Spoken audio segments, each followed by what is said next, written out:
Hey Vikings fans, welcome back to the TCO studios. Joining me today for a one-on-one to talk Vikings camp is ESPN's Courtney Cronin. Courtney, how's it going?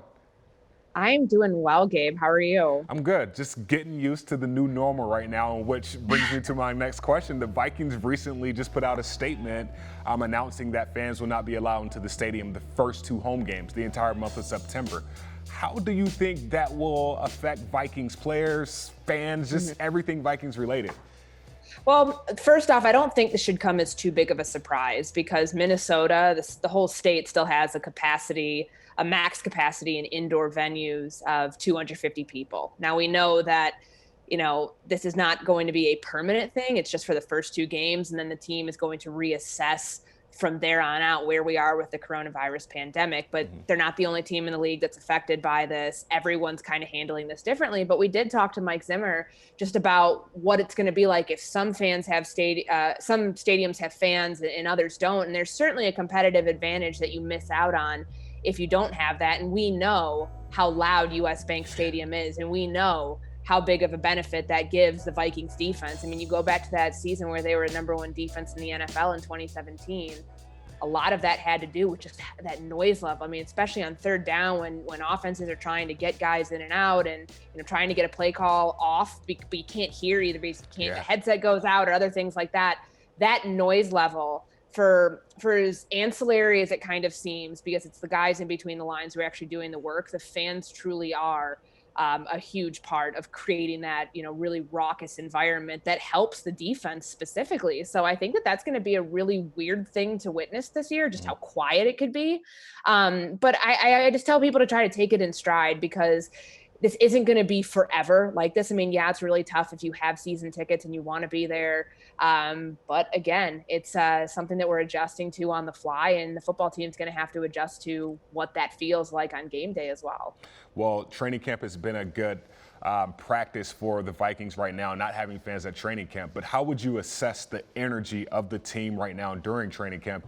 Yeah, it definitely feels different because, usually when we're out there, it's a 5-week grind. So for media members covering camp, it's condensed and it feels like every day the process is kind of sped up. And with what we've talked with coaches about, just like how do you get guys ready in such an expedited period of time, when there's no tackling to the ground, like how much live tackling do you allow? That they have this thing called the thud period, which is where they're trying to work on, the fundamentals of stuff that you usually have like OTAs and mini camp and the whole off season to work on.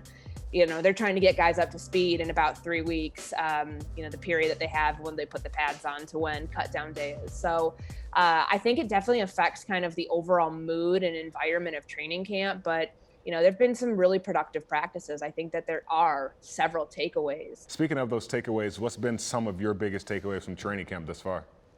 I didn't realize how big Justin Jefferson was. I mean, you think slot receiver and you see him on TV for, LSU when they're winning a national championship. And I thought he was honestly going to be smaller, more slight probably than he showed up. I mean, he's a tall dude. Like, I don't look at him immediately and think slot receiver, which, the Vikings don't think that either. They didn't draft him at the 22nd overall pick to limit him to being inside all the time. And just kind of how the Vikings have moved him around,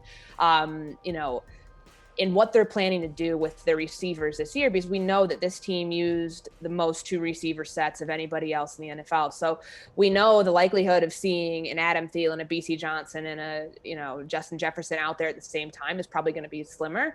But getting to see kind of how Justin Jefferson's role has fleshed out so far, how BC Johnson's role is fleshed out, because I think everybody kind of assumed, kind of just like the poetic nature of you trade Stephon Diggs to Buffalo, you get the number 22 pick back, you take the number 22 pick and you go get Justin Jefferson. So it's an automatic seamless thing that in essence would be the replacement for Diggs. Well, maybe not just quite like that yet.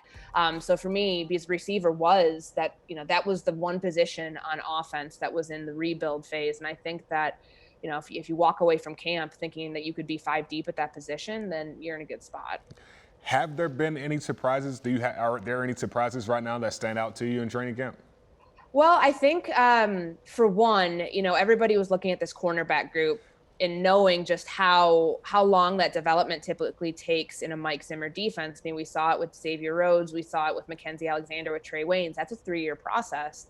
But to where Cameron Dantzler is now, and I know everybody thinks after like the first like 5 or 6 practices that their team's going to win the Super Bowl because, you know, you're evaluating routes on air and guys that are not actually like tackling. I know it looks great on paper. Social media helps. Yes, absolutely. When you're, you know, it's not often that teams are tweeting out, you know, videos of their franchise quarterback getting picked off in practice. But I think that honestly is a really good sign just to show you where the development of this cornerback group is. Now, yeah, it's still early, but you know, Cam Dantzler was somebody that, you know, I covered his recruitment a long time ago before he went to Mississippi State. And back then, I mean, you knew that this kid had like a lot of potential and a very high ceiling. And for him to kind of have all those tools put together this early on, that shows you promise of what he could potentially do as a rookie, I think is a good spot for the Vikings to be in. So I think that if you've got 4 deep and you add Chris Boyd into the mix there, it's not like, oh, they're starting over completely. It's going to be, you know, a disaster. I think that there is, you know, Mike Zimmer's confident about this group, and he's not somebody who minces words when it comes to his cornerbacks. So when he gives praise to young corners, like that always kind of turns my eye, like, oh, like what do we have here? So that's something that I've been pleasantly surprised just that we've been seeing and hearing. September 13th is right around the corner. So what are you most looking forward to? What storylines are you most looking forward to heading into that matchup against the Packers? I mean, I think the most obvious one is how is Aaron Rodgers going to try to pick apart these young corners and how are they going to react? Because, you know, there have been instances, I can think about the first game that Holton Hill got thrown into the fire, you know, back 2 years ago in 2018 against Drew Brees, and how he was, you know, surprisingly at that point, you know, able to kind of hold his own, like didn't have a disastrous performance. And, you know, Aaron Rodgers is no dummy. He knows how to attack young secondaries and you know, what's that role going to be for Anthony Harris and for Harrison Smith, and just how much they're going to have to help this year. What is the secondary, which is kind of going through this period of transition in its own right, what does it look like after a game like that? So I mean, those are probably like the basic storylines. I mean, but honestly, I'm just ready for football. Like I'm ready. Like I hope we get there. Like I know it's a few weeks away, but I hope that we're at a point that we're going to be able to be confident knowing, okay, football, 32 teams are going to be able to play in week 1. We're going to, you know, watch that awesome Thursday night game with the Chiefs and the Texans, and then it's going to translate to a Sunday game here in Minnesota.